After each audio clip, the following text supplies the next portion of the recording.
All right. Hello, folks, and welcome to Techthusiasm Sunday afternoon live podcast. Actually, forgot to do the countdown, so hopefully the the live connectivity here engages easily and properly right away. So as you're coming in, please give some shout outs. Let me know who's out there, who's in the audience, where you're from, what's going on in your home theater systems. And if you have any questions, topics, discussion points, and all of that for today, I have a variety of things to chat about. We'll be on here for a little while, I think, today, as long as my voice holds up. I'm almost on a month, basically, of ailing. I don't know what's going on with me now, if I've transitioned to like pneumonia or bronchitis from the allergies, but hopefully I might be going back to the doctor this week. We'll see. But a lot has happened in a week and a half since the last stream. So topics today will include some WWDC discussion, talking about what they said and a couple of the other things that they didn't say, but the Apple TV is still getting. Talk about kind of what that means, if anything, for content delivery and that coming up. Definitely talk a little bit about the Apple Vision and maybe what that means for home theater potentially. I've got some new stuff that came in here, so I'll be chatting a little bit about that and and more. So welcome everybody as you're filtering in. We'll be talking quite a bit about the subwoofer activity that I had performed actually last weekend in the theater room as well. Actually watched 2 movies this past week. As I've been ailing, unfortunately, skipping friends and family activities to just lay around at home, but that afforded me the opportunity to actually watch a couple movies, talk about that experience. And I watched a movie, one of the 2 movies in the theater room with or post the subwoofer changes, and it was pretty intense. So I think the net changes in the subwoofer setup were very positive. The second one I watched in the living room, that was extremely disappointing. So I want to talk about that a bit as well. So again, as you're coming in, give a shout out. Let me know who's there. Hit the like button, please. If you've got questions, topics for today, any feedback or something on any of the latest content that's hit the channel, feel free to share it. Welcome, Fred. Fred's asking what subwoofer should he get to work with his HomePods. That's interesting. I saw that pop up, and I was doing a little bit of internet research here on the side. So we'll get to that question today. Julius, welcome, my friend. Fred saying, love your content, adore your tech knowledge. Thank you so much. I really, really appreciate it. So again, I will try to hit on this mute button. I apologize in advance for my nasally voice and any of the throat clearing and that I need to do. I don't know what it is. Something's still kicking my butt. I actually had to wake up at 5 a.m. this morning and do a breathing treatment because I couldn't. Mornings and late evenings, my chest is so tight. It's getting hard to breathe. But so, all right, let's talk about the first stuff. I'm going to do a little screen sharing here. So I'm only on one screen because I'm in the basement. I wanted to be able to show and tell on a couple of different things. So when I do screen share, just be advised, I can't see the comments because I need to kind of share and move over to a different part of my desktop here in the future. I really hope to start streaming out of my office where I've got multiple monitors. It'll make this stuff quite a bit easier to manage, but I will kind of jump back and forth and make sure I don't miss any comments and such about the things that kind of we're topically talking about. So let's start with WWDC 2023. I watched pretty much the whole show. There's a couple minor segments that I missed out on. Quite a lot there. I think the new 15-inch MacBook Air is pretty sweet. I like bigger laptops, so I think that's a great addition to the lineup and the nice product announcements and all the stuff that they had. We did actually get tvOS on the stage this time. Unfortunately, they didn't give us what maybe a lot of us in this kind of enthusiast home theater audience, the kind of features that we've been clamoring for, jonesing for. But hey, last year, 2022, tvOS wasn't even discussed in the presentation. So at least we made the show. At least the platform made the show this time. And there was actually more announced than was presented on stage as well. So everything that they talked about on stage had a lot more to do with like video conferencing and that sort of stuff. But there was at least a little bit more. So there's the screen share and that warped time-space continuum. I'm going to go over here to, this is actually Apple's newsroom webpage here. tvOS brings FaceTime and video conferencing to the biggest screen in the home. Let me zoom this in a little bit. So, I mean, yeah, that's neat. They're basically right. They're making Apple TV in the living room be a hub for video, video chat, personal, as well as business and stuff. That's fine. I think Google followed up WWDC, or there was some other news about like Google TV and features there. And I think they're also in parallel, like investing in the stuff. I think going forward, I don't discount the fact that these are, valuable features or important features to round out the ecosystem, round out the box. I really enjoy the continuity camera. So they did this smart, right? They didn't need to make an Apple TV with a camera. They did the continuity camera thing a year or so ago, and it's fantastic. I'm actually using continuity camera right now. So even though I'm connected in StreamYard, I'm streaming on my Mac, I'm using my iPhone. It's on a little like MagSafe, or I forget what they call it, but the little magnetic circle on the top of my laptop screen, and it just destroys the quality of the built-in webcam. So I think people will have probably like little stands that they could set their phone up in front of their TV, and do some family video conferencing. I know a lot of people that are, many miles away from their family, take advantage of video chat. I've lived away from my parents and my extended family for a period of years as well, back in the early-ish, around 2010 or so. And being able to stay in touch with people is a powerful thing, and being able to do it conversationally and all that from the living room, I think is fine. So there's the picture, kind of the little video, that stand, like that little magnetic style iPhone stand, pretty cool. And I think a lot of this stuff works, like the center stage things, the spatial audio, it keeps cameras.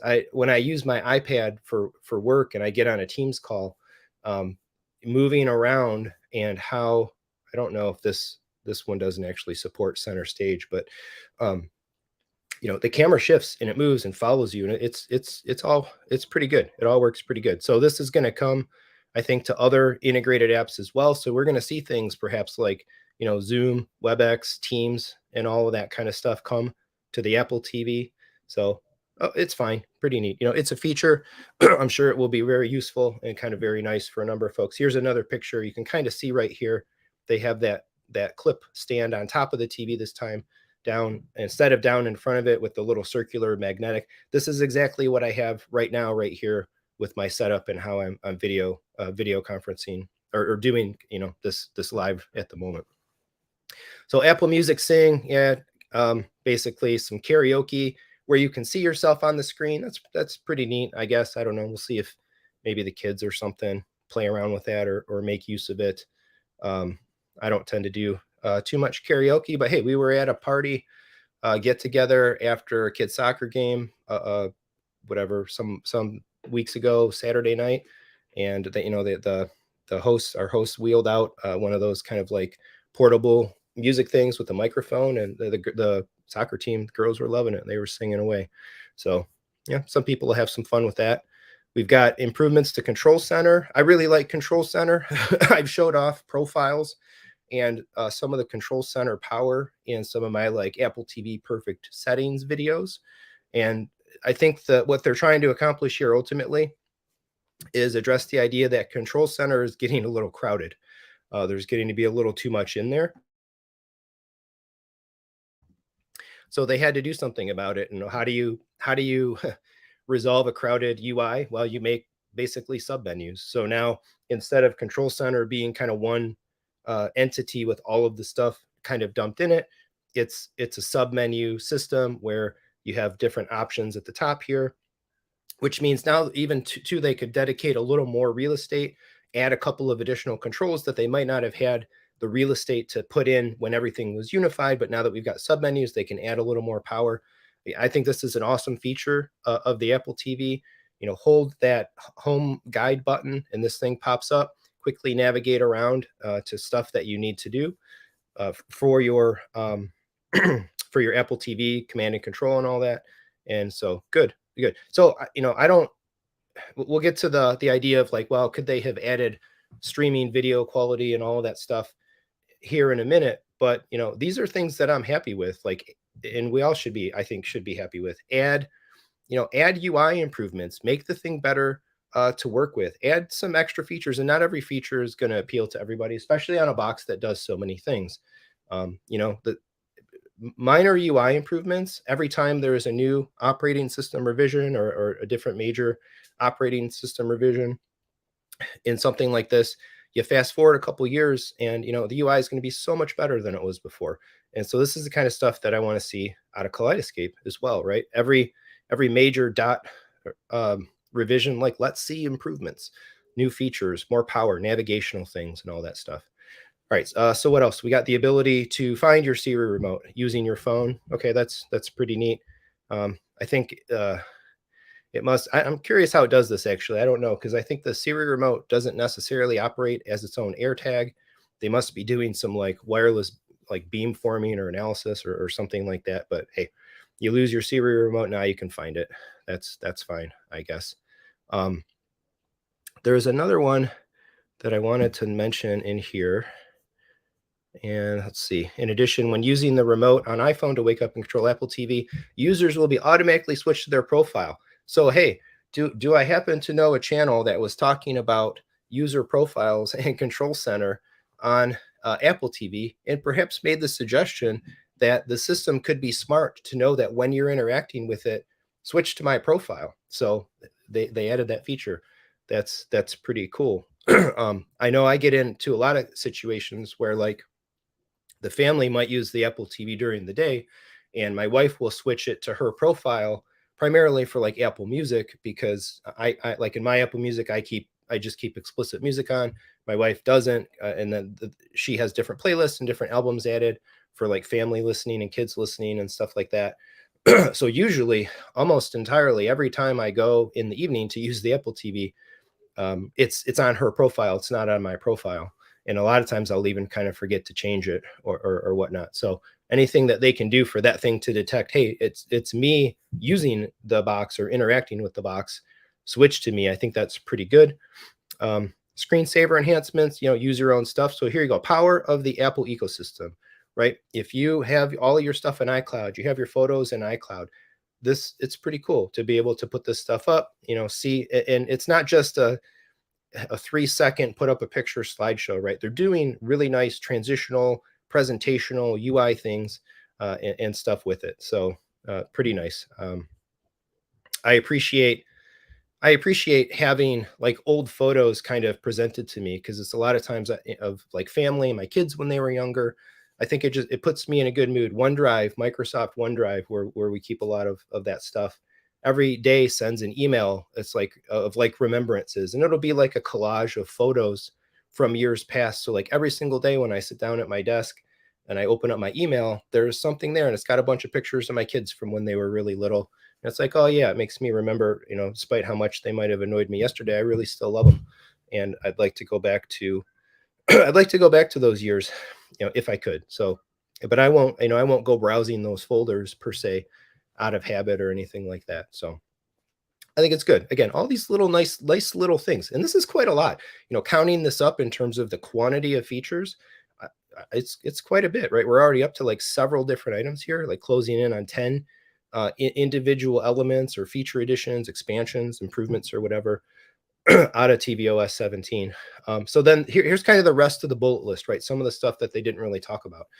Enhanced dialogue. Okay, that's great if you have a hard time understanding dialogue. I'm a little concerned though that like this specifically talks about being paired with a HomePod. Why why they might not just be doing a little bit of like signal processing analysis or something. But fine, I guess if you're using HomePods, I do think, going back way up here? They had the picture. No, I thought they had one. Oh yeah, here we go. So we got the TV, we got 2 HomePods, right? 2 little stereo HomePods. And I wouldn't discount probably the number of households where like this is a home theater, for all intents and purposes. And if you're a heavy Apple ecosystem user, having your screen and 2 stereo HomePods, like that's a pretty solid little setup. The way everything works together, and they're adding some power and capability for that. Like for me, maybe say for like my parents or something, um, that's perfect. A decent sized flat panel and a couple HomePods would be better than a soundbar. I would think, particularly again as a heavy Apple ecosystem invested user. So here we go. This they didn't talk about, but I think this one has the potential to be pretty interesting. For the longest time, I do all these technical reviews, these streaming check-ins, and we've always seen Dolby Vision Profile 5. And I believe, or I understand that one of the reasons that like Infuse app say can't play Dolby Vision from an MKV rip is that the Dolby Vision profile on the Apple TV was capped at Profile 5. I believe now with Profile 8 or 8.1 specifically here, you might actually be seen or able to get Dolby Vision out of MKVs using Infuse. So pretty sweet, I think. I did do a little bit of research. I got some other tabs up here. I was trying to find out, okay, what's really like the technical difference between DV5 and DV8 or 8.1. And there it does. Let me put it this way. I guess I was reading some technical documents. I couldn't fully make out a lot of sense of them or find a nice succinct summary essentially indicating what does this really do for us other than like different levels of layering. And again, the fact that I think Dolby Vision ripped off a disc in an MKV is Profile 8, if I understand that correctly, if I recall correctly. So we'll see what this means, if it translates into any better quality. And as we do the streaming technical reviews and continue to do those investigations and stuff on the channel, it'll be interesting to see when does the first DV Profile 8 encoded content show up. Are we going to like see a massive sweep across everything coming out of iTunes and it'll all be DV8? And I'll probably have to do some research as well. Like, I don't know. I presume like the TV, my LG G2 and a lot of our televisions are Dolby Vision 8 or better. So I'll come back to the comments here in a second. But if there's anybody that's like hardcore video encoder knowledgeable stuff and there's something that you can add to the discussion, how valuable is this? What's the real elements of having DV8? Post in there and we'll pull it up. Apple TV, or I'm sorry, Apple Fitness Plus enhancements, I guess cool if you use that for working out and stuff. And then third-party VPN support. This can benefit enterprises and education users wanting to access content on their private networks. I guess that's fine. Perhaps as well, maybe you'll see some people now able to like take an Apple TV in a foreign country and VPN basically to an account or something in the US and be able to access the US iTunes movie store in a country or region where the store may not be kind of fully up to snuff there.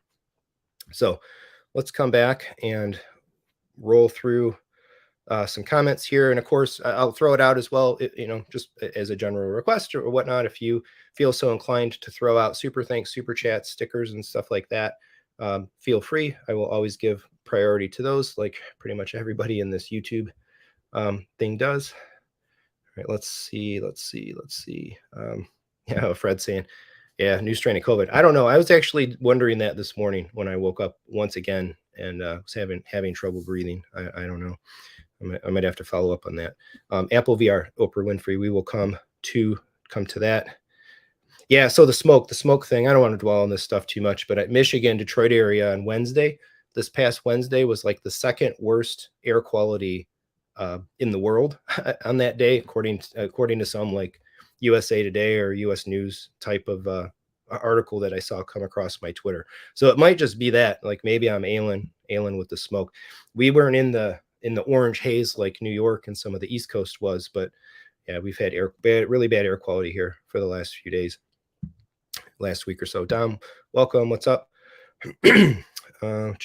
So let's see. Fred saying talking about this Apple stuff and the Apple.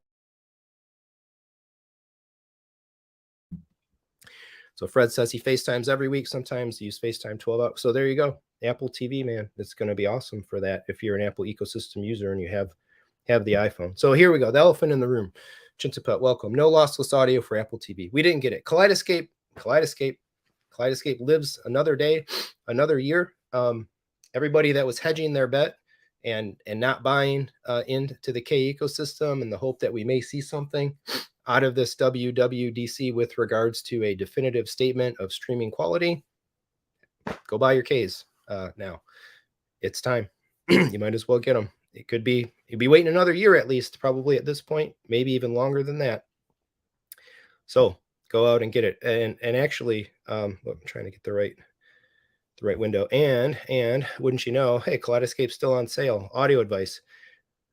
Compact 6 terabyte and C bundle. What is that? $1,000 off, just under 8K. 22 terabyte compact and C bundle, $13,000, about $2,000 off. So there you go. And of course, I have all of the links for you. If you would like to buy those systems from Audio Advice, please do it with my affiliates. It would be very much appreciated. But again, so yeah, Kaleidescape, disc formats, whatever, they live another day. They live another year. And maybe it'll be 3 years, 5 years, 10 years. But I will happily continue using my Kaleidescape for the foreseeable future. And we didn't get that super high quality streaming bump. Fred saying tvOS doesn't show any HomeKit stuff in Control Center. Yeah, I think we'll have to see more around Apple TV and HomeKit coming. You know, we'll see.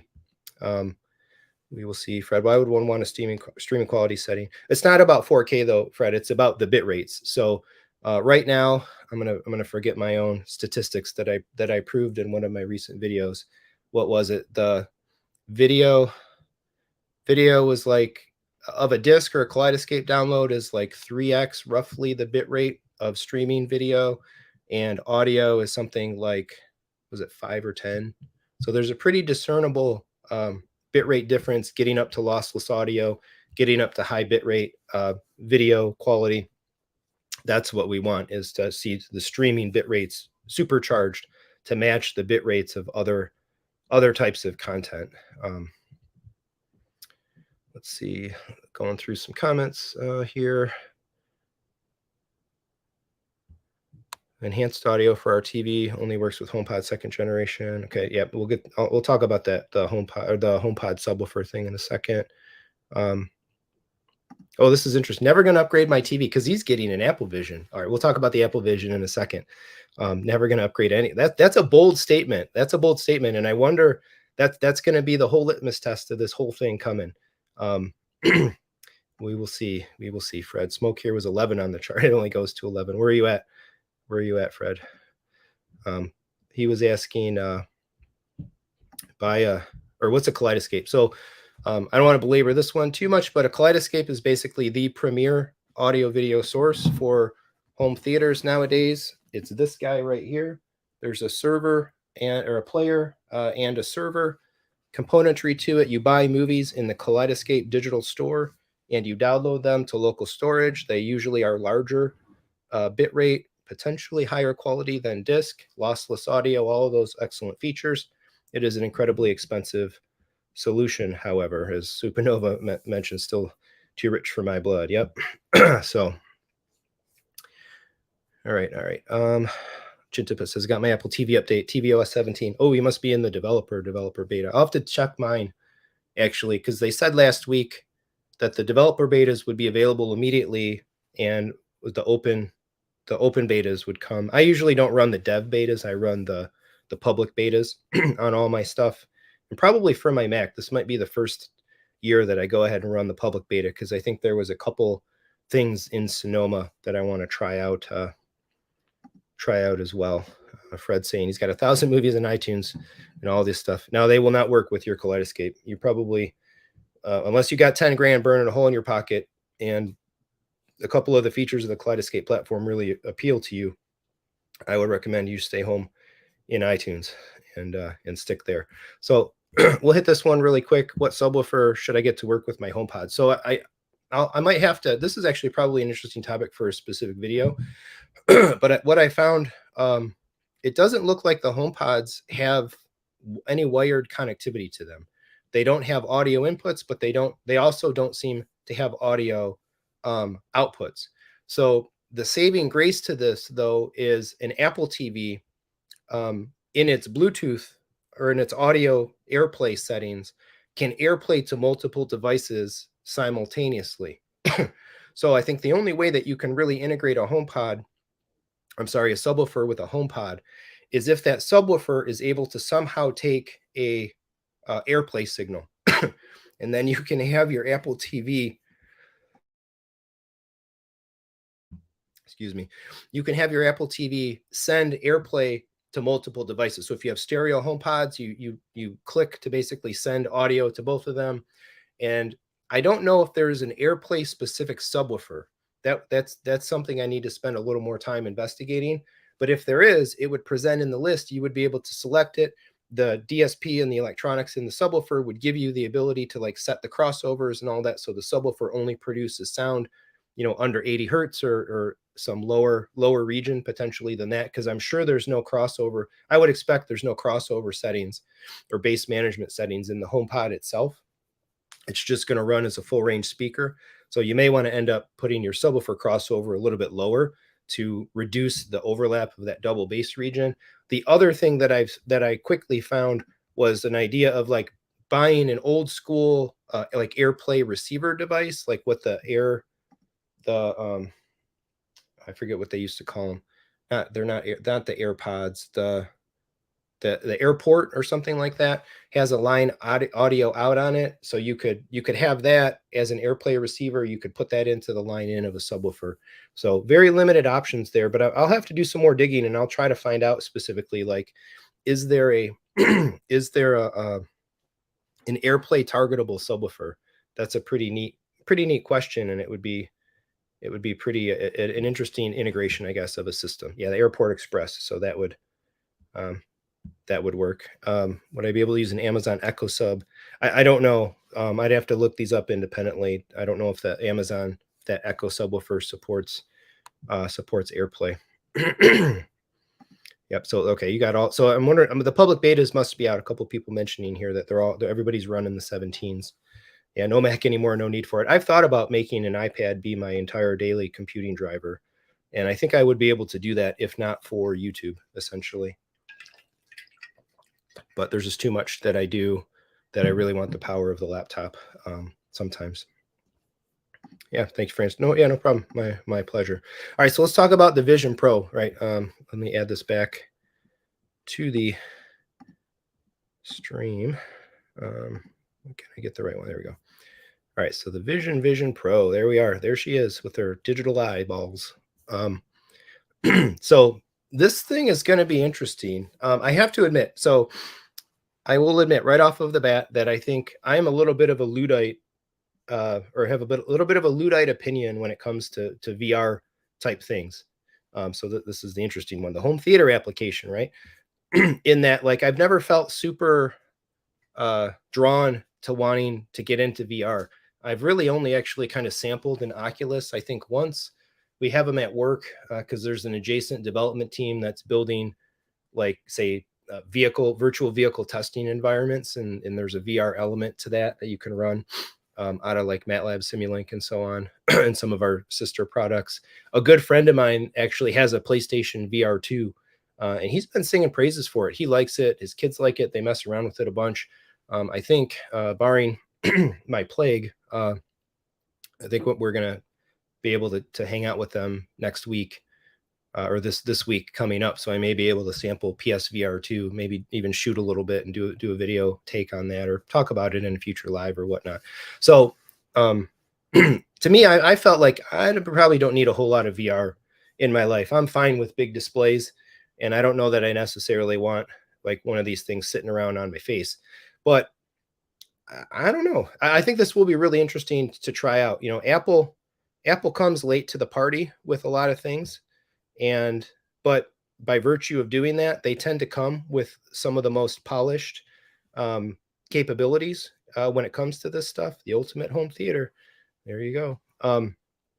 And I think absolutely, like, this thing should have one of the best kind of app stores that you may find for a VR device. So there could be some virtue to this. I'm trying to debate,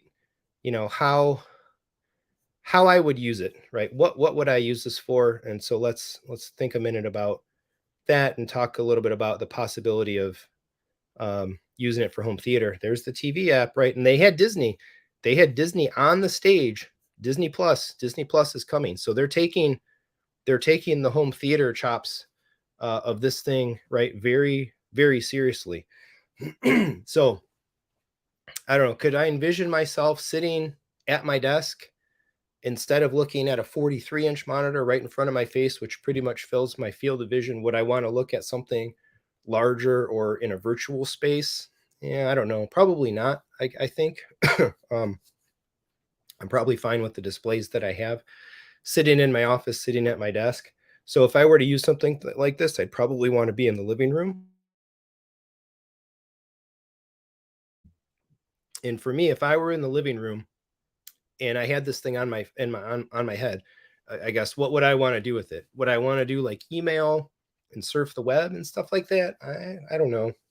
I don't know. In some ways, like I'd almost rather them just make a 15-inch iPad, although that would probably be $2,000 or more potentially, depending on the storage and all of that. So we're getting pretty close, closer up there to the price of this thing to begin with. I if you follow my Instagram and other comments that I made around the channel, I'm a big superhero and comic book, not just superhero comics, but comic book fan in general. I read some independent stuff as well, predominantly superheroes and stuff.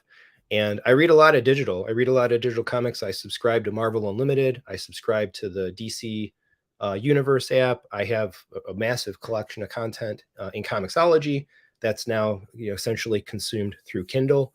And my wife might not necessarily agree, or the finance committee might not necessarily agree with the virtue of like spending $3,500 to sit on the couch and read comics with a VR display on my face. But man, give me a big old comic page out of any of those apps, or a big 2-page spread. And I think that would be pretty darn cool. That would be really cool to experience. So, I hope like Marvel Unlimited, Kindle, Comixology, like reading applications come to this thing. That would be, especially as my eyes age, it's actually getting harder to read even on a 13-inch iPad. So, and holding a 15-inch iPad up, it might get kind of a little tiresome versus maybe it is more comfortable to have this thing on your face. But to see this big comic page, or it's like dual page spreads, and just sit back, chill, and do this kind of thing, swiping through pages or selecting issues to watch, I'd be all in for that. That would be pretty sweet. The other thing that I do a lot, like for gaming on my tablets and my phone and whatever, is there's like card games. I've mentioned before the Marvel Snap game. It's like a very short versus kind of card game. Man, Marvel Snap in an Apple Vision would be awesome. Again, you'd have like this big game board, and you'd be able to just kind of like reach up and grab your card and drag it into play. And the graphics and the animation and stuff of all the cards, like I think it would just be really, really cool. They could expand the board and even have like more information, or have more of a sweeping surround effect to the board. Would be pretty cool. And then like there's the new one coming out as well. All the game streamers were playing it this weekend. I was watching some of it while I was laying around. It's called DC Dual Force. I'll probably spend some time in that game as well. So yeah, like a collectible digital card game, or other types of games that would benefit from this type of a presentation and environment. I think that would be pretty sweet. I would love to try that. But and if this thing too, if it's going to have it's Vision OS, right? But if iPad apps are just natively operable in Vision OS, or maybe they won't be, maybe the app makers will have to make variations of them, particularly just because of the touch, the touch capabilities and all of that, unless say at a detection level and operating system level, they're able to emulate touches and swipes and press and drags and holds and pinches and different things. If that's the case, then if this thing can just run iPad apps like out of the box with reliable finger-based control, God, that's huge. That's so huge for its potential. And then from there, specific app owners can choose to enhance their stuff or kind of port it from there. So yeah, it's going to be interesting. I definitely, as an engineer, And, I think anybody here on the channel, I would presume is fans of hardware and software and all that, this thing, it looks really nice, really nice. More pixels than a 4K TV for each eye. It could be awesome. I think one of the questions, so let's talk about the home theater application of it, right? One of the questions that I would have ultimately right off the bat is like, how big of an effective screen are you able to get? If I put this thing on my head, am I going to get a bigger field of view than my 150-inch scope screen that's sitting in my theater? Or can I at least get up to like that size and that level of immersiveness? And is it going to look better, right? It should look better than a projector. Conceivably, the images should be punchier, brighter. We got mini OLED here. Blacks are going to be black. I don't think they mentioned HDR as well. But conceivably speaking, we should be able to have performance on the level of HDR, or, maybe if this thing really does like Dolby Vision, these mini LEDs do Dolby Vision. So that's perhaps an open question. But it has the resolution and all that. Now, the question will be the audio, right? Are you really going to want to? So let's say this thing is like the Mecca, the most amazing, immersive projector replacing home theater experience that we can get for $3,500, right? That actually makes it sound cheap.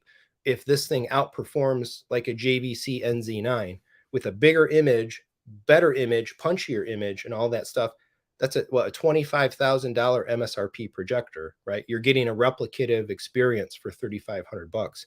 So there's two caveats to that, though, that I really wonder about. Again, one is the audio. And we could go headphones. We could go headphones with spatial audio, and maybe that's good.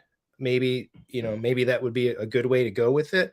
But I think that's going to lack in the audio experience. Like, I don't think that can compete with like my room of speakers, particularly in the area of bass and subwoofer power. And, you put headphones on, and even if they have decent bass extension, it's all right here. It's not here. It's not in your chest. It's not hitting you. It's not shaking you. It's not tactile across your whole body. So, what does the future of home theater look like? Maybe we don't have a display. Maybe it's just a room with speakers and subwoofers and immersive audio, speakers overhead, and we just sit on our chairs, or we sit in our whatever, wherever our seats are, in the sweet spots or the preferable calibrated spots of the room audio. And we put this thing on our face and we watch our movie on it while listening to the room audio. So, so there you go. You got a family of 4 and you're going to build your theater that way. You're going to buy 4 of these things or 2 of them, so that you and your partner, or, you and a guest or multiple guests in your Apple Vision Pro based home theater can all enjoy this experience together. Maybe not. Or your kids have a bunch of friends over and they want to pile into the movie theater and watch a movie. Are you really going to take, your projector, your display out? Or maybe what we do instead is we downgrade our video systems for the many viewer scenario, and for the critical viewing scenario with less people, we use these things. So I'm really curious to check this whole thing out. And the more I talk about it now, as I puzzle through some of my thoughts on it, I very, very much would like to test this thing out. We got a year to wait. It's going to be a long time, early next year, before this thing comes to market. But I'm self-admittedly an Apple fanboy, and I like a lot of the stuff that they make. I use a lot of Apple things, and we'll see. It's got potential. I definitely want to try it. So we will see. I'm going to scroll back through some comments here. Let's take some discussion on the Apple Vision Pro. Yeah, Michael Lawless, there you go. Can't wait to try one. Cool for travel. Yeah. Just don't break it. Don't drop your backpack or whatever.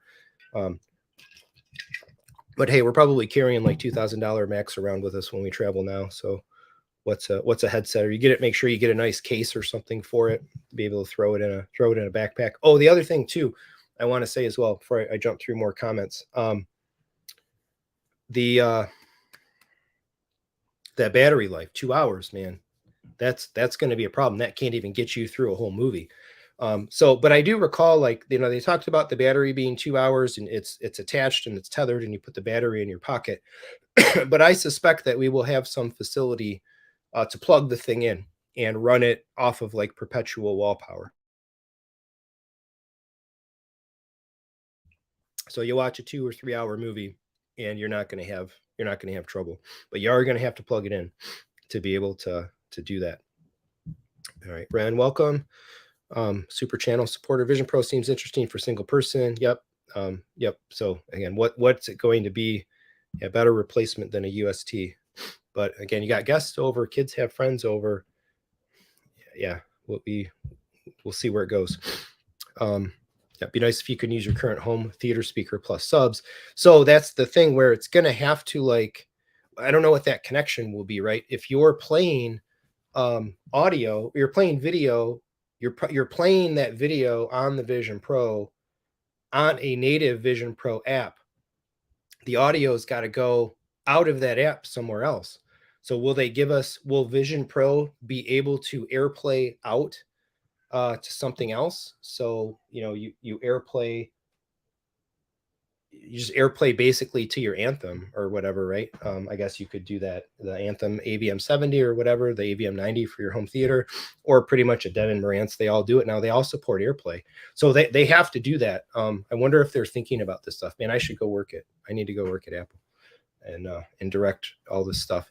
But because you probably don't want to, or maybe it would need a line out, right? If you're sitting in a dedicated home theater room, and you want to output that audio, it's got to output Atmos as well. You can't do Atmos over like a coaxial connection. You can't even necessarily do it really well. I don't know if you can really even do it over an AirPlay,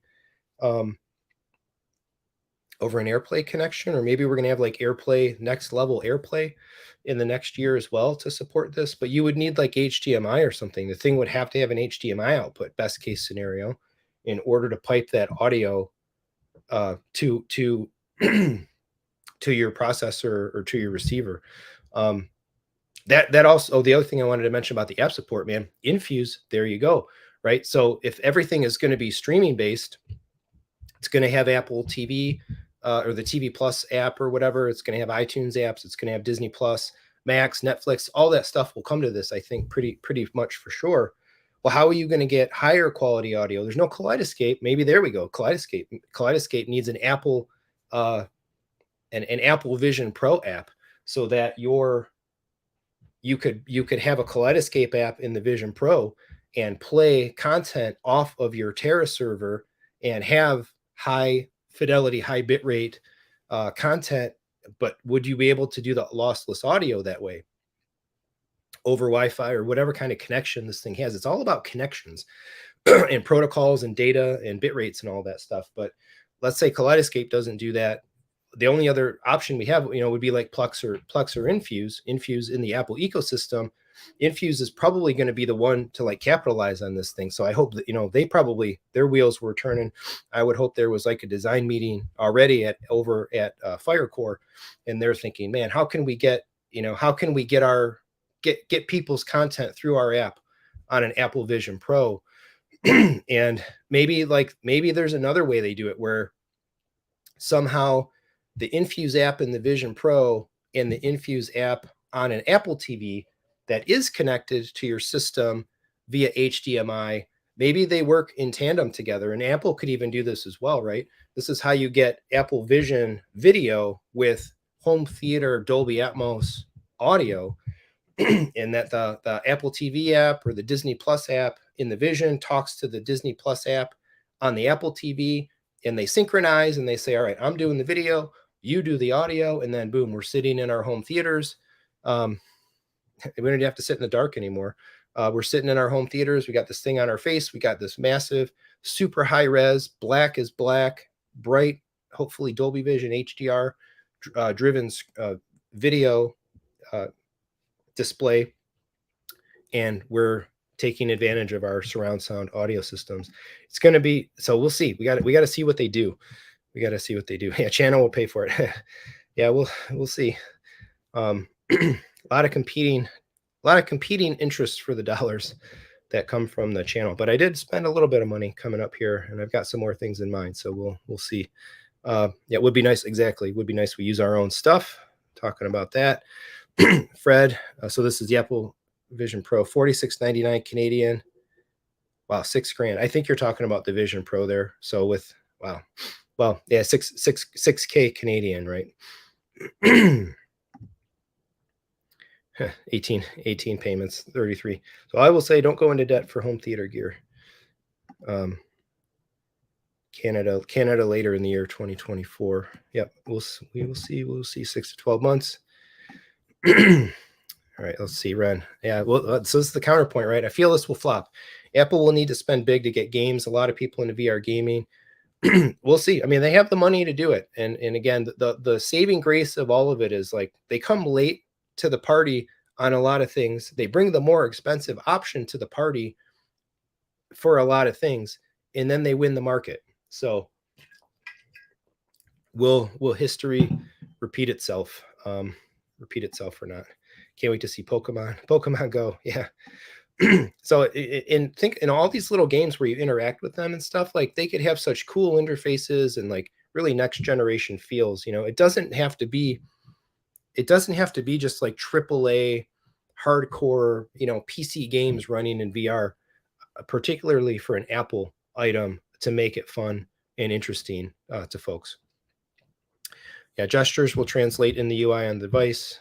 Okay, yeah. So that's the one thing I haven't done yet, is like gone out and caught up on a bunch of other channels, like the bigger channels that were at WWDC and have been able to make videos talking about their experience using it and kind of tease out some of the specific elements of how it works and stuff like that. I'm looking forward to doing that soon here.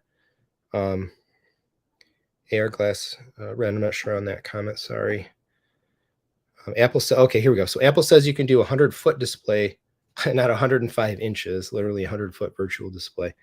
Yeah, we'll see. It has to do Dolby Vision. Yep, what OLED doesn't. So it wasn't mentioned. Maybe that's something to go Google around for a little bit, is Vision Pro and HDR, Vision Pro and Dolby Vision. See what's what. Pre-orders. I wonder if it's going to come out in early 2024. I wonder if we will see pre-orders before the end of 2023. And the reason for that is, if it's not going to be too far delayed, let's say it comes out maybe in Q1 of 2024. You're going to miss, like, people blow money at the end of the year, right? Spending money, Christmas budgets and all that sort of stuff. And it would be kind of maybe not great business sense to launch an expensive consumer device in January or February.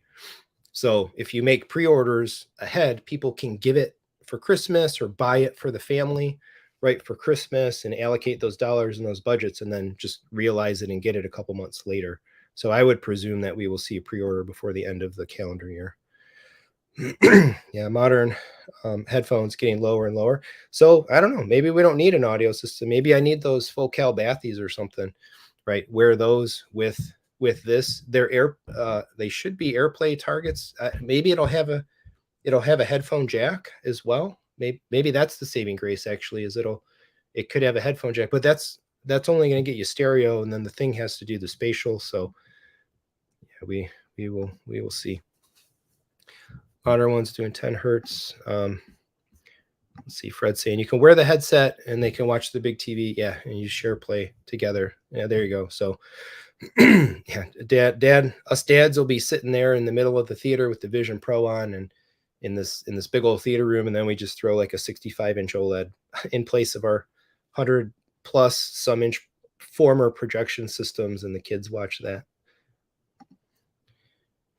What kind of case will this come with? Like the Air? Yeah, hopefully a really nice one that lets you, keep it safe, transport it, all that stuff.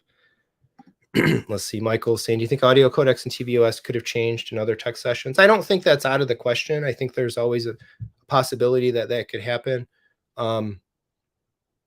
They did announce the Dolby Vision Profile 8. There could be a little bit more attached with that.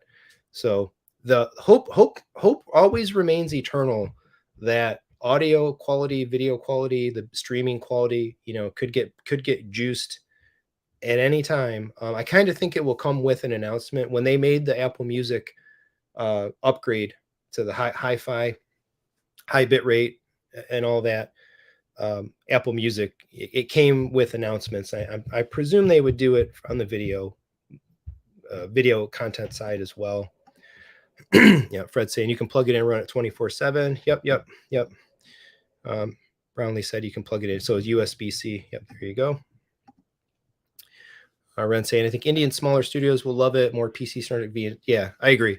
I mean, Apple's not winning the AAA video gaming space, right? They talk about gaming on the Mac. What did we get? Death Stranding.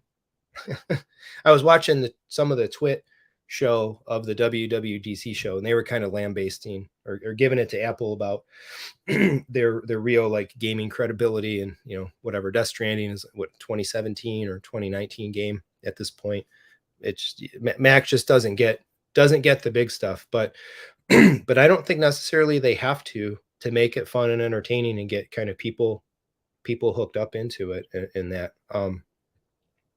Heck, if we had this thing, like, my kid would play Sneaky Sasquatch on it. So, and probably, love it, enjoy, and really have a good time doing it. But if he's sitting, so you got to have these, hopefully, like, again, the share play, that might be a reason as well. Like, you look at all these little kinds of things that Apple has done in recent years, right? With spatial audio, with share play, and all it's leading up, all these little point things and stuff were kind of like leading up to rounding out the ecosystem of what this whole Vision Pro thing can do. So if we have a Vision Pro and my kid's playing an Apple Arcade game, and that's fine, he's playing it with himself, he's got his controller, he's having a good time, 100-foot screen or whatever he's looking at there, but at the same time, share play plays the content, I can still watch what he's doing on the TV screen as well. That's pretty cool. And come to think of it now, maybe that's the mechanism, right? Maybe share play is the mechanism that we get the audio from what the movie that you're watching in the Vision Pro to our systems without wires and without any of that. All that has to happen is the video content that's being consumed in the Vision Pro has to be replicated in sync, time clocked exactly to an Apple TV outputting the same signal to whatever display might be in the room and the audio systems it's connected to. And if SharePlay does that, that's even better. That's even better, because then you don't got to worry about protocols and bandwidth and all of that. It's not the Vision Pro sending the audio to something else or some other element of the system. It's the Vision Pro telling the Apple TV, play this content along with me. And when you do it, then the Apple TV can just output what the Apple TV is capable of. Okay, I think we just figured it out. Like, this is the way that it should really, really work. And then we've got it all. We've got Dolby Atmos. We've got Infuse able to output, at least the PCM 7.1 lossless audio to an audio system. And again, it's all in sync and it all works. SharePlay. I'm going to have to do a little more research on the ins and outs of SharePlay. It's been around in the ecosystem for a little while, and I admit I haven't really messed with it. I just haven't had a reason to. But yeah, we'll see. So Michael's saying, I don't see it as a competitor to Oculus. It's a new segment. Yeah, I agree. I think Oculus is just really a lot more about like gaming, right? AAA high-end gaming or whatever in in a VR environment, and even like PlayStation VR is saying kind of the same thing. But this is going to do more. They didn't mention it connecting it as just a display device, right? Well, so I need to go back and watch some more stuff. But I think we figured out the integration. I think SharePlay is going to be the Quest competitor. Yeah. So there's some things in this market that are definitely gaming focused. Fred, for the super chat. Excuse me. Thank you so much. Really appreciate it. Really, really appreciate it. All right. So I have to admit, by virtue of sitting around with some like-minded folks and bantering on this subject, and I'm not talking off of notes, I had some preconceived notions about the thing and some questions about it. We puzzled through them just kind of live here on the air. I'm even more jazzed now, I think, than I was before. I think we've got some pretty insane potential. It's going to be interesting to see what the thing does. And there we go. Kaleidescape. If you're watching, Apple Vision Pro app, let us play content off our Terras on a Vision Pro. I'm gonna have to send that in to the folks there, or otherwise we got the folks at Infuse that could save the day for the high bitrate content. See, I guess with USB-C Thunderbolt, you have connectivity to use it as a gaming display if they want it. Well, it depends to what direction that is. If it's like signal out, signal in. Yeah, we were emailing about this the other day. I had my finer points, but we'll see. We'll see. So Fred, looks like Fred might be checking. I hope you feel better soon. Thank you. I'll be resting up here the rest of the day. I need to hit this week at work pretty hard. I got a bunch of stuff to do. I want to hit the gym. God, I want to go to the gym so bad. Okay, so let's see. What did we talk about? Let's talk about the subwoofers. Yeah, I want to make sure we get to all this stuff. We've already been on an hour. So this one we might go a little long today, folks. And everything that I'm talking about too, I need to break out into just like some individual content and put up some more like edited and formulated ideas behind it. So both of these topics that we've just discussed, I think are good for independent videos on the channel, but I like talking about them in this format kind of as well, because we can really kind of dig in a little deeper and views and dialogue and all that stuff. All right. So go back here. All right. So subwoofers, let's see. Got it all right here. I got to cough one more time.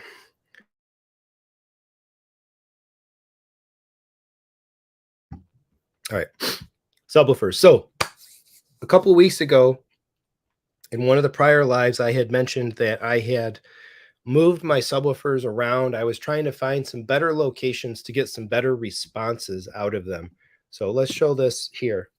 So this is Anthem Arc Genesis Quick Measure, no room correction or anything being applied. This is the response of the subwoofers in my room. And you look at this null, and man, like this sucks. It really sucks. Like I'm almost astounded that bass performance in my room seems to be as good as it usually is. People regularly ask me like, do you got transducers? Like it feels tactile. I'm like, no, that's just the way the subs are working in here, and these Arendals or whatever.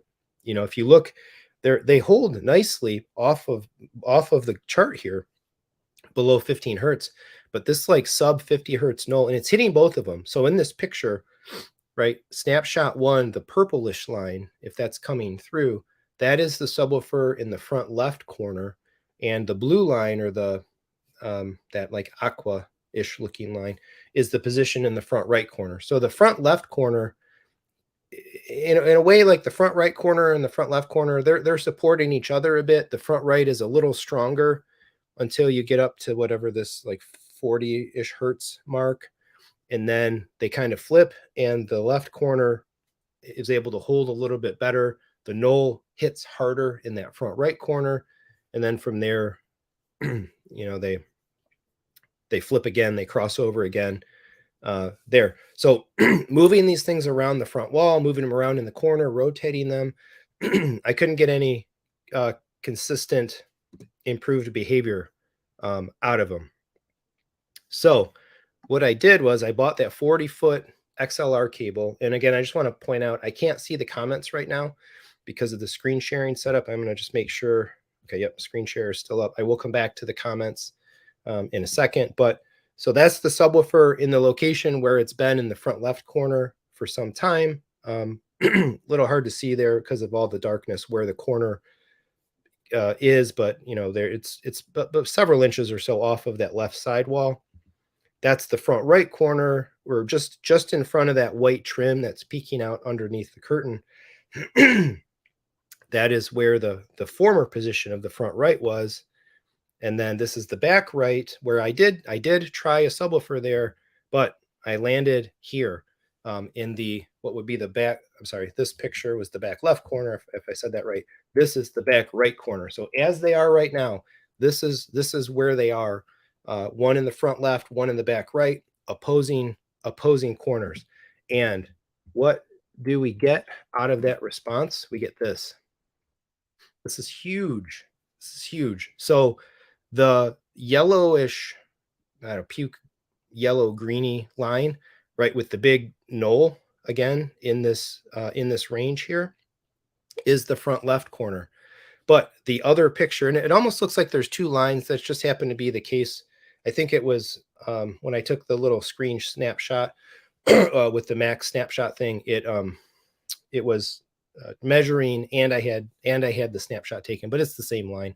The purple red, that's the back right. So let's look at what happens here. The front left maintains deep bass.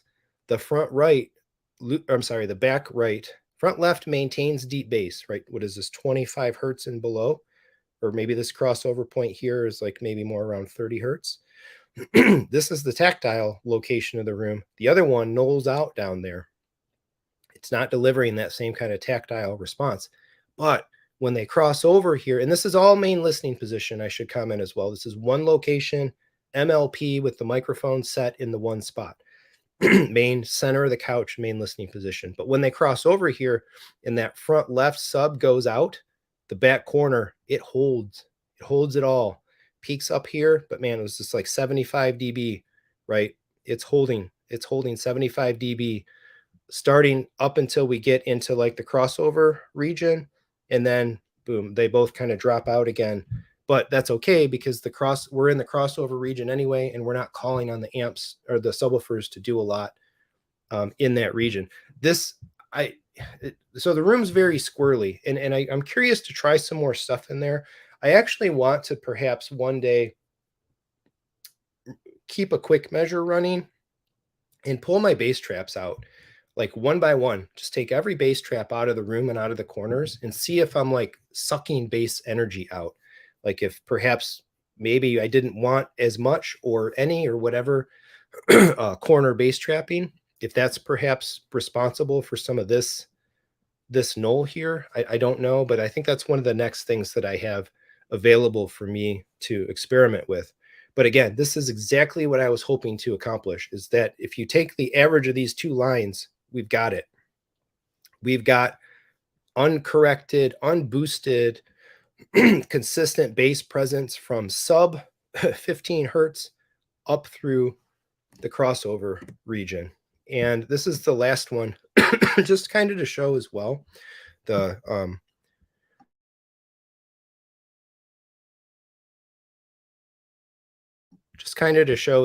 this was all four corners, right? So the purplish is front left, the blue is front right, the aqua blue green is back left, and the darker green is back right.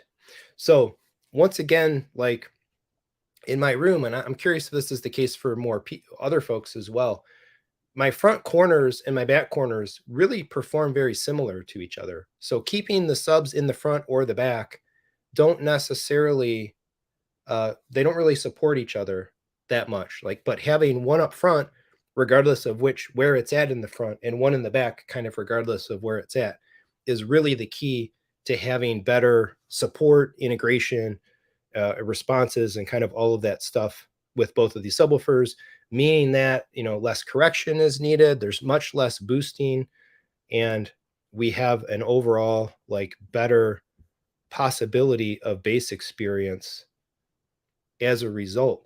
And man, I watched Godzilla King of the Monsters with the new one, the Monsterverse one, big bass movie, right? Where the one where they have Ghidorah, second to last of the new Godzilla movies. Holy cow. I think my room was a tangibly different experience after moving this stuff around than before, because this middle bass region was present and active and powerful. And that's, I think, what I was missing. Like the room was tactile, but despite ARC saying, yeah, okay, we fitted this curve and we took the knoll out and stuff, I don't think it really can. Right? You can't correct room correction can't address a knoll in the way that it can bring down a peak. And with those pretty significant knolls, it was transformative. So on the downside, I heard stuff rattling in the room more than I've ever heard stuff rattle before. So and in the back as well. So I need to do a couple things to stabilize the recessed light cans in the back soffit, because they were rattling, like metal rattling sound there. But it was pretty sweet. So the other movie that I watched, I stuck with the Godzilla theme, stuck with Kong, and I watched Kong versus Godzilla, the last one of the MonsterVerse movies.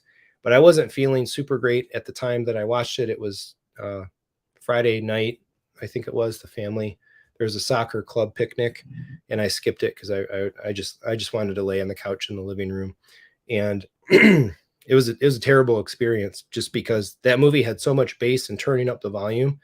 The in-wall, I don't know why companies make in-wall speakers with metal magnetic covers. Like they're never strong enough to really hold bass energy, and those magnetic covers rattle, particularly when you got the sub and the speaker close together like I do in my living room.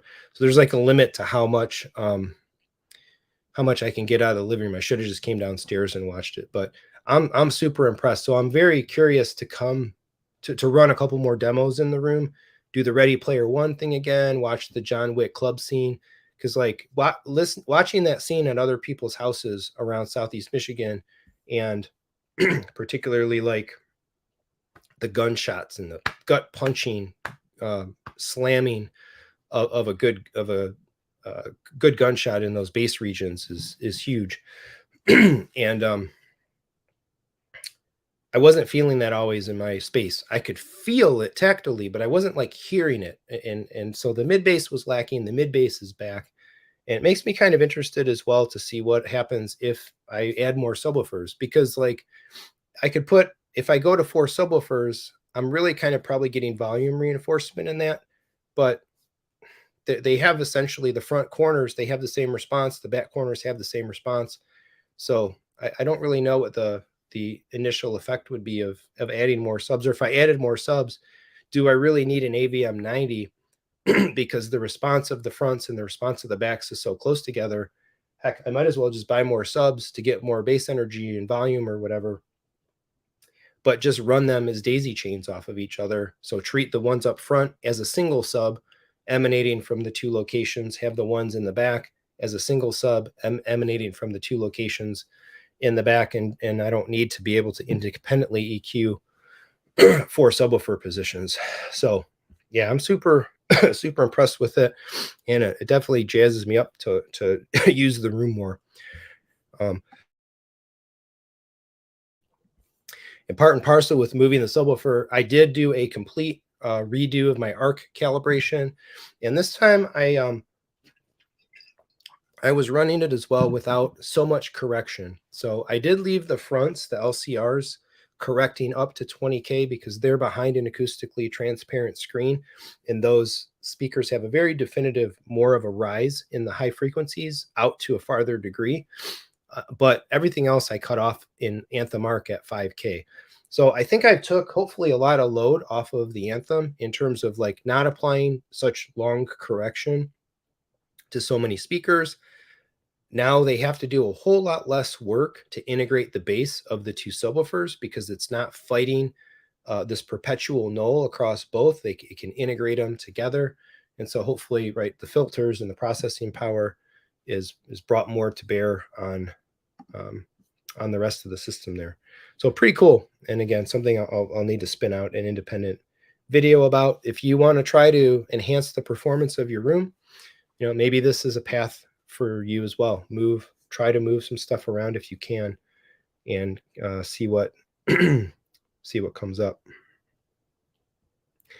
So not a whole lot of comments. I don't know if hopefully the comments didn't stop feeding through. But if you have any questions or comments on the end of this topic, let me know. Michael's saying, can you talk about how you set up all the crossover frequencies in AVM 70?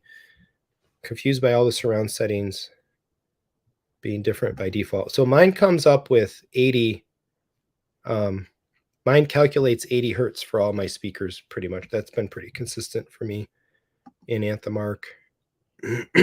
yeah, my bass response is not smooth in my room at all. It's very challenging for bass.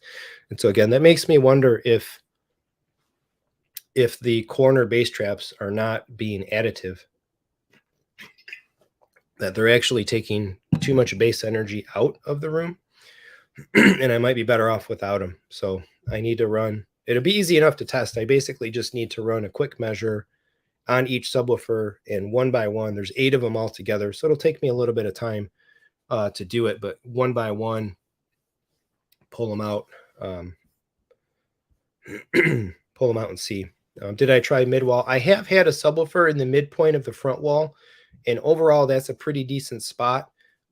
As it turns out, with the way that I run my cable along the baseboards and along the wall, the 40-foot cable that I bought is just long enough to get to that back corner. And so I suppose I could have, before I put the wire in all the channels, the XLR cable and all the channels, I could have tried the midpoint, but I did not try the midpoint in the back. So it's possible that the midpoints could be better than the corners. And in some ways, the midpoints would be nicer of a location, potentially, like visually speaking. At least it would be symmetrical. Now it's a little odd symmetrical, having kind of one here and one there. But in the long run, I'll probably have 4. So probably not this year, but in the long run, I would probably expect to have 4. All right, let's see. One other thing, we're almost at 1:11. I want to, I forgot to mention the giveaway. So I through the folks at Infuse, I have a number of 1-year access codes for Infuse Pro. If anybody would like, if you hear me talking about it and it's something that you would like to experiment with, there is a free version, but you really need the pro version to do anything really useful with Infuse. But of course, if you use the pro version, you have to buy it. So they gave me a number of 1-year pro codes, and I made them available to the channel members already. My thought was with the remainders that I have available, to basically spin a wheel and kind of give them away on the live streams, but I kind of buried the lead. We should have done that back at like the 45-minute mark. But let me talk about this first, and we'll kind of come back to that. So you see the Seymour AV logo back here. I did buy some masking panels. And again, I'll make some individual content about this. I just opened them up yesterday. They came, Dan from AudioVision, my friend and local Southeast Michigan installer here, got these through him. One thing I'll say right off the bat, the packaging was just awesome. So this nice, like, super fitted box.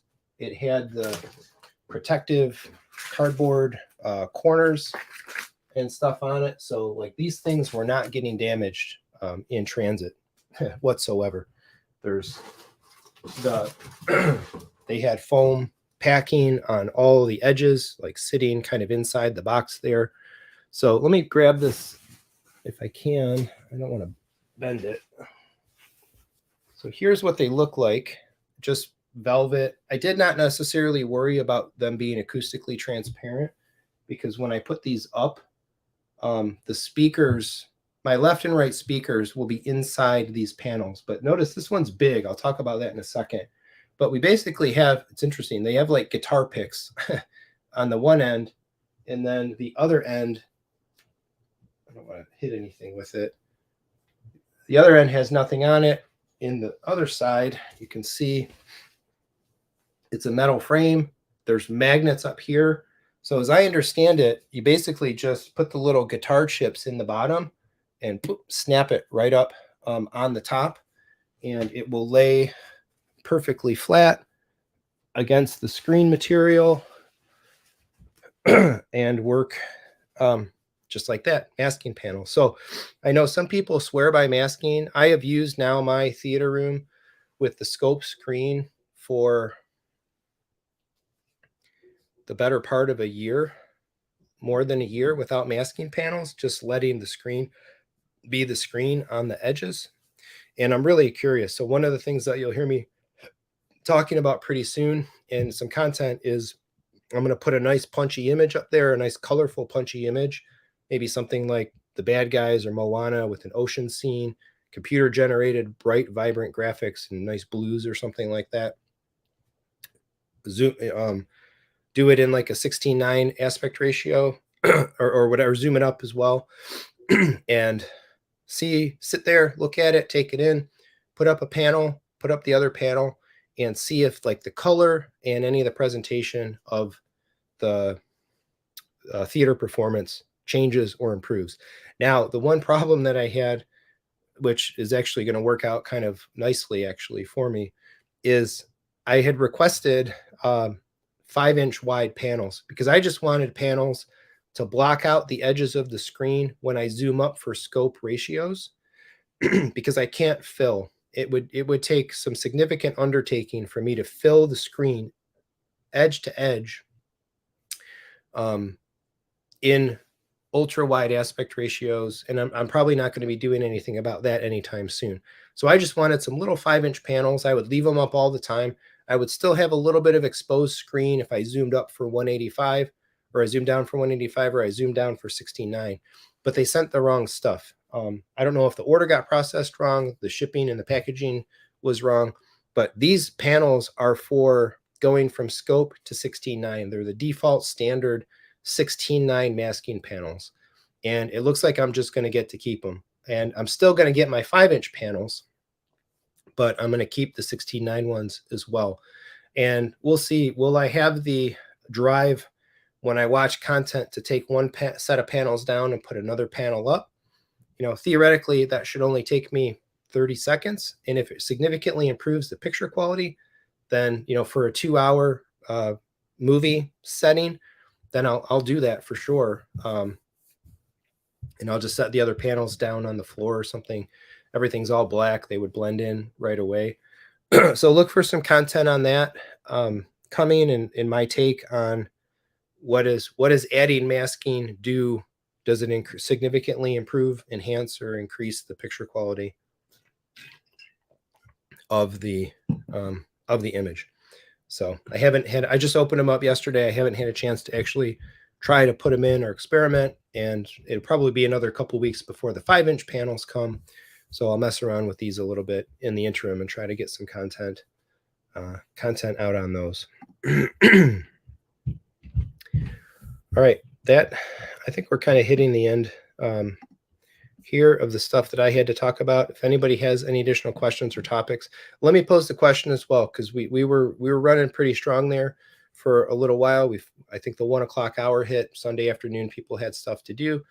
No problem there. So we've fallen off a little bit. But is there anybody in the channel here or in the stream right now that is interested in an Infuse Pro 1-year code? Please post in the comments now if there is interest. If there's only one, you can have it.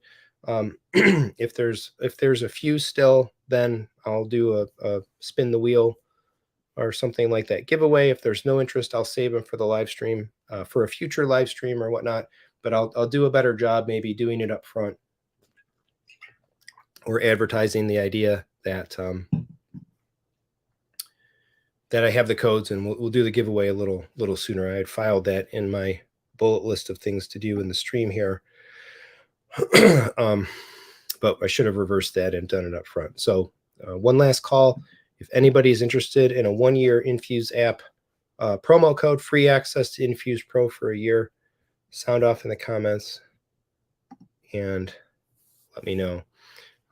Otherwise, again, if there's any final questions, comments, post those, or otherwise I think we'll be wrapping up here momentarily.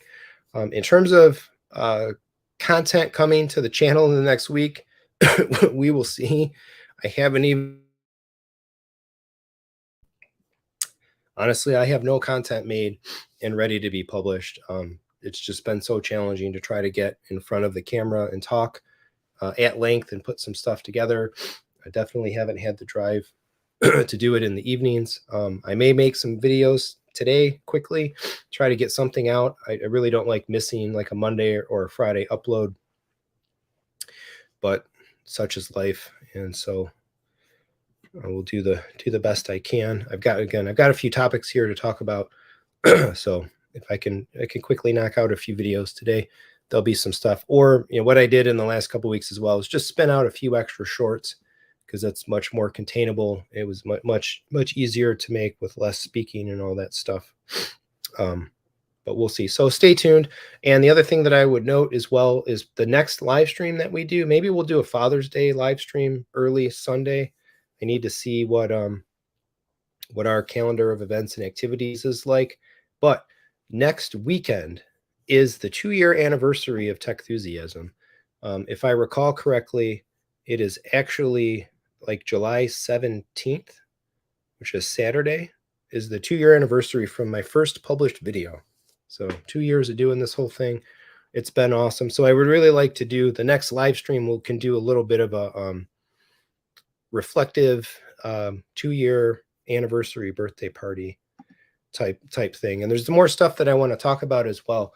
Two fellow like friends, collaborator, compatriots in the home theater tech space, I think, put out some really interesting videos in the last couple of weeks. Shane on a Spare Change channel, one of his lives, got into talking about like price sensitivity. And I think that's a really interesting topic. I like to dig in on that one. And then Michael put out an interesting one, Youth Band, this week as well, talking about like home theater being a journey and not a destination. And so maybe that's what I'll do with the anniversary live stream, is muse for a little bit, or talk about like kind of how home theater has been a journey. Where did I start in this hobby? What did I have? What were my systems? And kind of go through like my beginnings to today. I think that might be fun. And again, interestingly, fun from a reflective sense on an anniversary, like birthday type episode. So that will be coming up. Hopefully we can do that early next Sunday. Maybe we'll even go a little bit earlier, like 11 o'clock or something, as it is Father's Day. But hey, I would imagine most of the audience that would turn out are the dads. And so maybe the dads want to have a little alone time hanging out on a fun stream, talking about home theater. All right, a couple last questions and we'll wrap it up. Michael, are you speaking at Audio Advice Live? So I'm going to Audio Advice Live. I have not been asked specifically to do anything on stage or any type of speaking yet. I believe that they've published some of the like panel discussions that they're planning to have. And I think a couple of the other creators that are coming, 1 or 2 of them, were like named in some of those panels. I haven't been asked to be on any of the panels yet. I think it would be awesome if I am invited to do so. So I'm waiting to see, you know, or if there's potentially like a social media panel specific or something, because there is a number of channels that will be, I believe, at the show. So a number of us were there last year, and I need to ask around to the to the other folks as well and see like, or plant the seed that we should do like the super stream Saturday night again, because I thought that was pretty cool. And everybody might be in for that. But we'll see. I think some of the elements of the show are still developing. So that is August 4th to 6th in Raleigh, North Carolina, if anybody's interested in attending. Julius, have you thought any more about the Buckeyes? I have. I have basically what I would buy with Dylan ready to go. Essentially, I was looking at a dual stereo of the new Hypex NCX or the NX, the new modules, the new Hypex modules. Do the dual stereo, and I would buy that for the living room. And on that amp, I would run the 2 focals, and I would run the 2 triad subwoofers that are up there.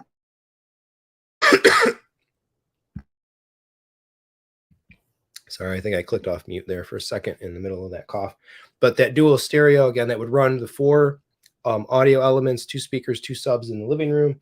It would allow me to take the focals off the parasounds and hopefully quiet them and their buzzing forevermore.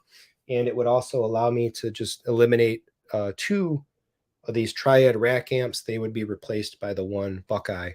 We've got a price set. I just need to basically tell him to make it. And then roughly within a few weeks or something, maybe a little bit more than that later, I'd have it. So I think that's the path I'm going to go. The other main option that I had on the table was to buy the NAD M28, which it's a 7-channel amplifier. I only need 4.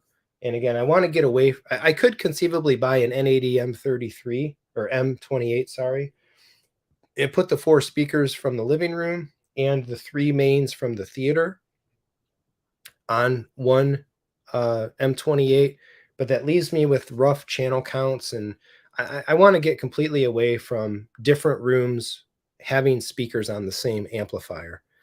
I don't want all my equipment turned on. I want the rooms to be discreet. So I don't think the NAD makes a lot of sense. Plus the NAD is like the older Purify, the 400A versus the new Hypex, which has a little more amp, I think, and a little more power in that, and so on. So that's what I'm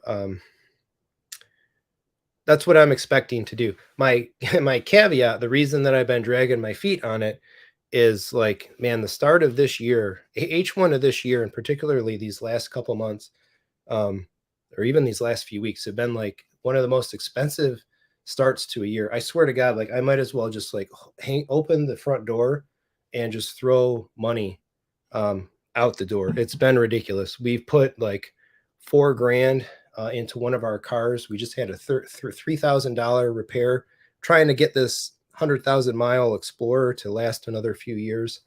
And it had some brake problems and some AC system problems. Just this past week, I spent $500 finally for the insurance deductible to put a new windshield on it. We had a chip, and then they fixed the chip, and then it didn't work, and it cracked all the way across. We've got some family road trip drives coming up. It's like, I don't want to be driving state to state with a cracked up windshield. We're going to get pulled over like 5 times and get tickets. It's not safe anyway. So we needed to do that. Last Sunday, I bought a dishwasher. Wasn't planning on doing that. So we got a nice one, like Bosch 800 series. That seems to be the going one. This Electrolux just doesn't clean anymore. It's completely ridiculous to like run dishes in a dishwasher and then take them out and clean them. But that's basically what we're doing. It's like insanity. Hoping every time we start it that it's actually going to clean the dishes. So we're done with that. So yeah, $1,500 for a dishwasher last weekend. I got like 2 family members going to physical therapy like 2 or 3 times a week. My wife's got a frozen shoulder. She's trying to get broken loose. And my daughter's got some ankle things that they're working on. And man, you take 2 people going to PT 3 days a week with a $30 copay, and they've been doing it all year. It's like, God, it's killing it. So there's a couple of other things that cropped up expense-wise as well. So yeah, we're just like bleeding money here. We need to stop the outpouring of cash so that it can be opened back up again to buy fun things and home theater stuff and and all of that. So long story short then, or long story long, my Buckeye purchase is on hold pending a little more cash accumulation. I'm hoping maybe to give Dylan the go ahead. We'll see, maybe by the end of June here or so. We'll see if any more, hopefully some more audio advice purchases will come through. I've had a couple of nice affiliate buys, probably some Kaleidescapes, I'm guessing, which is awesome. Be bought with my affiliate links through audio device. So I'll say again, like if you want to see me able to exercise this whole home theater experience and have more stuff and talk more things, it really comes down to having the channel fund it. So if you're debating your home theater purchases, take a look through the channel, find the links and all that stuff. And if it makes sense for you to do so as well, don't just do it because I'm saying to. If it makes sense for you to do so, the price is right, and I can, I guarantee, I think the service will be good and all that stuff. Buy your gear with the Techthusiasm links and affiliates on Audio Advice. There's a very nice revenue share there, and that's the stuff that will empower me to give the final go ahead on the Buckeyes, to finally pick up a video processor and all that stuff here as we get into the end of the year. All right, a couple last questions and we'll call it a day. Oprah, as you're one of the tech savvy home theater YouTubers, I appreciate that. I do. I we'll talk about this a little bit maybe in the birthday show next week. But I hope that, like, the fact that I'm an engineer, 20 plus year, almost 25 year engineer. I graduated my undergrad in computer engineering back in 98 and pretty much went right to work. I've worked in software and hardware my entire career, mostly around automotive, but the computer and the controls and the software and the firmware that goes into an automobile, it's controlling different things, but it's not all that different from this stuff. I've been doing leading desktop software teams and designing interfaces and such for really high-tech engineering tools for 16 years now at the company that I'm at. So that's why you see me talk so much about UIs and hopefully, and I like to bring that to the channel and breaking down these devices and what they do and what they don't do, and hopefully understanding and interpreting and adding some depth to that discussion in a very internally kind of tech savvy way. So I appreciate that being noted. Michael asking, have you ever done 3D at home? Twice. I'm not a big fan of 3D. And so that's another reason that I had really kind of also discounted a bit the whole VR thing, at least especially from like a hardcore gaming perspective. I tend to get motion sick very easily. I'm pretty much unable to go to like an amusement park and ride rides. We went to Legoland with our family vacation back in the wintertime here a couple weeks ago. And I tried the Dragon, I think it was, at the Legoland Castle section down in Florida. I rode that one roller coaster and I had my like homeopathic Dramamine and all that stuff. And I felt sick the rest of the day. I didn't ride any more rides that day. Like I pretty much drive everywhere we go because I don't like to be a passenger in the car, especially in a back seat. Riding in a front seat I'm okay with, but still I'm better off being a driver. And so anything that like messes with the eye brain visual processing connection, I struggle with, and it either makes me feel sick or I just don't really enjoy it. So even in the commercial theaters, I've been to a couple 3D movies and left them feeling like I might have been completely fine or preferable having to just watch the 2D version of the movie. And then, but in terms of it at home, I've never done 3D in the theater. So even though these JVC projectors do it, and conceivably I could buy glasses or the receiver transmitter piece and experiment with that, I have no impetus to do so. I have no reason or desire to really spend the money to do so. Back a couple TVs ago, we had a Vizio. I think technically that was our Vizio M80,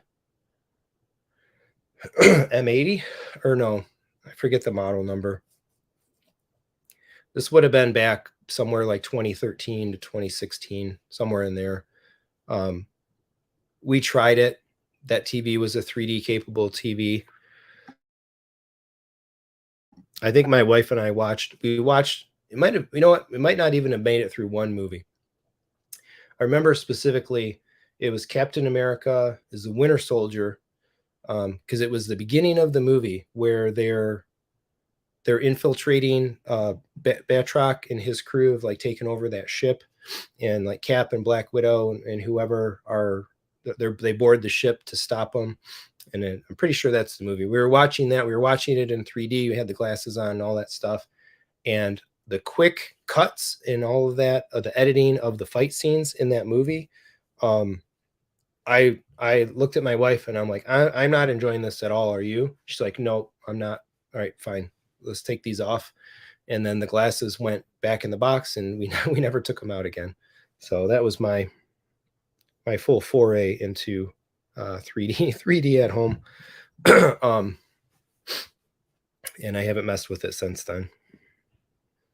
A couple other comments. Dad's watching the stream. Welcome, Dad. And A-Rod, have you spoken with Jim at Lumagen? Yes, I have. Not lately. I did have a couple conversations with him back when I was actually demoing the Radiance Pro. And so we chatted at length a couple times about the experience of using it, and I had some questions and things for him, like back around the time the review videos and stuff went up for that. I agree. It would be awesome to have him on. Perhaps when the time comes, or if I make the commitment to buying a Lumagen, I think the invitation could definitely go out to Jim and have him on. And if and when the time comes that I put one of those in my setup here, we'll be talking a lot more Lumagen and video processing capabilities on the channel, and that brings in more opportunities to have something to talk about with Jim, as well as Chris again, and even Matt Blair. So if I go the Lumagen route, I would probably look re-engage with Chris some more. And who knows, like if he's going to have an opportunity to come through the Midwest, like get him over here and let him just calibrate my whole setup. Do the 3D LUTs and do the deep JVC cal and all that stuff. So one of the other things that I might do, actually, I think I might have mentioned this in a prior live stream, is I want to do a little bit more research on like the bulb lifetime, and I might pick up a LUT meter or lumens meter just so that I can measure the light output of my projector. But I think sooner than later, just because based on the hours of usage and that, I think I might just go ahead and put this bulb in the projector. I've got maybe 1,100 hours on the bulb that's in the JVC right now. So it should definitely be quite a bit dimmer than a new one. This has been sitting on the shelf for a few years now. And if I'm going to get another 500 hours, or who knows, maybe 800 hours out of my projector, the one that I have right now, before I might upgrade it, I think I would rather do it on a fresh bulb. Might as well, particularly if there's a measurable difference in the brightness. So if I do that, and at some point here coming up, we do go ahead and move forward on the Lumagen, and Chris Deering is going to make a Midwest stopover or flyover, maybe I can have him over the house and have him set everything up. But it's all still there. And then the focals too. Like I've got a few things on the table that I want to purchase. Like I said, we've just been like waylaid with cash outflow. And I can say, thankfully, we've got emergency funds and we've had money set aside for the things. So we're not strapped, but having as much money as we've had to flow out has definitely made me pause a bit on spending on some other things. So, A-Rod, if you watch in low lamp, so I do high lamp. Yeah, they really don't dim over 3. That's a lot of hours. I thought more like 2,000. Like you'd really start getting more dim up closer to 2,000 in high lamp mode. But I might post on AVS or actually even just ask Chris or Matt directly and see what they think, because I don't want to replace it and then just end up wasting it. Like if it's not going to be tangibly brighter to do the bulb replacement, then it's silly to replace it. I might as well let it sit on the shelf. And if at some point in time I sell that projector to upgrade to something else, I can always just include this bulb, or give it to the next owner as a booster or to help boost the sale.